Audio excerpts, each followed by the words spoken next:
স্ক্রিনের এই লোকটাকে তো চিনতে পারতেছেন, উনি হচ্ছেন সালাউদ্দিন টুক্কু, যে কিনা সংসদে দাঁড়িয়ে বলেছিল আমি কি কাউকে মুনাফেক বলতে পারবো এই সংসদে? না, পারবেন না।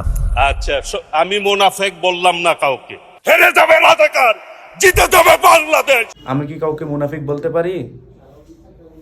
অথচ তার দলের লোকগুলোই বলে যে জুনাই সনদ, আমরা যদি ওই সময় ওইটা প্রচার না করতাম তাইলে নির্বাচনটা হইতো না। সেইটা শুনে বিএনপির সাবেক নেতা কর্নেল আলী আহমেদ কি বলে আগে সেটা শোনেন। পল্টনে কড়া বক্তব্য রাখছিল, পুলিশ আসুক, গুলি করুক, দেখি কিভাবে করে। আমি প্রথমে বুক দিয়ে দাঁড়ায় থাকবো। ঠস করে যখন একটা গুলির আওয়াজ হলো, সে সকলের আগে দৌড়ে চলে গেল। ও পার্লামেন্ট কি বুঝবে?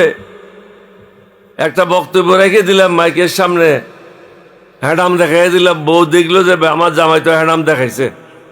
পার্লামেন্টে একটা বক্তব্য রেখে আসছে। তার কিছু এলাকাতে লোক থাকে, তারাও বলে যে আমার স্যার তো হ্যাডাম দেখাইছে। এটা ভালো বক্তব্য রাখছে। সে যে পার্লামেন্ট শব্দ বানানো করতে পারে না, এটা তো বহু বুঝে না।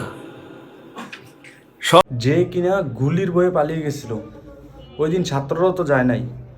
আবু সাইদের মতো শত শত আবু সাইদ বুক পেতে দিয়েছিল, তারপরও তারা কিনা সেই ছাত্রদেরকেই গাদ্দার বলে এবং কি সেই জুলাই সনদে মেনে নেয় না। আবার কিনা জামাতরে রাজাকার বলে।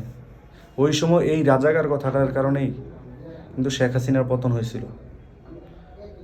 অবভিয়াসলি আপনারা এটা ভাইবেন যে ক্ষমতা বেশি দিন থাকে না।